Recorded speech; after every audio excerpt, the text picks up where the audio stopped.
guys, pada kesempatan ini saya akan mempresentasikan hasil kerja saya, yaitu membuat rencana bisnis. Tujuan membuat rencana bisnis ini untuk pemenuhan nilai akhir semester 2 mata kuliah Tourism Finance di Sekolah Tinggi Pariwisata Marukmo, Yogyakarta. Namun sebelumnya saya akan memperkenalkan diri. Nama saya Din Melani dengan NIM 227346, kelas E dengan mata kuliah Tourism Finance, Prodi S1 Pariwisata. Baiklah, di sini rencana usaha dan bisnis yang saya akan rencanakan adalah potato chocolate balls. Baiklah, selanjutnya saya akan menjelaskan tentang rencana usaha. Yang pertama adalah latar belakang. Usaha adalah suatu bentuk yang dapat menghasilkan uang dan dapat meningkatkan taraf kehidupan seseorang untuk menjadi lebih baik. Suatu usaha yang dapat kita jalani dapat menghasilkan laba semaksimal mungkin jika kita tekun dalam. Baiklah, selanjutnya ada alat dan bahan. Untuk alat, yang pertama ada kompor, panci, wajan, saringan, gas, pisau, dan wadah. Dan untuk bahannya ada kentang, mentega, keju, tepung maizena, tepung panir, telur, coklat mises, minyak goreng. Selanjutnya ada investasi awal. Yang pertama ada gerobak, wajan, panci, kompor gas, alat penggorengan, pisau, wadah, stiker, papan banner, dan saringan. Dengan harga per unitnya ada 1.200.000 untuk gerobak, 50.000 untuk wajan, 30.000 untuk panci, 35.000 untuk kompor gas, 25 untuk alat penggorengan, 40.000 dengan pisau, 20.000 dengan wadah, 200 stiker, 50.000 dengan papan banner, dan 45 dengan saringan. Hingga totalnya mencapai 2.450.000. Dengan penyusutan per tahunnya ada 1.399.160. Selanjutnya ada biaya bahan baku.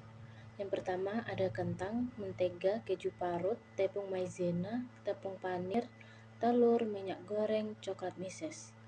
Total harga per harinya jika kita jumlahkan sebanyak 160.000, dan total per tahunnya ada 58.400.000. Untuk biaya operasionalnya, yang pertama ada gas, air dan listrik, promosi, dan pemeliharaan alat. Untuk biaya per bulannya sebanyak 369.000, dan untuk biaya per tahunnya ada 4.428.000. Selanjutnya ada analisis rasio. Yang pertama ada total biaya produksi tambah biaya operasionalnya. Biaya produksi sebanyak 58.400.000, dan untuk biaya operasionalnya 4.428.000. Jika kita jumlahkan, kita mendapatkan hasil 62.828 yang kita dapatkan per tahunnya. Untuk yang kedua ada total pendapatan.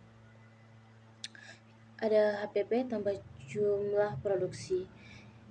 Untuk HPP 2.200.000 dikali jumlah produksi sebanyak 29.200.000 hingga kita mendapatkan 64.240.000 per tahunnya.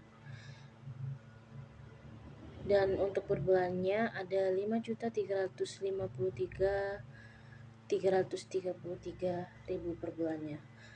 Selanjutnya ada keuntungan. Total pendapatan dikurang total biaya produksi.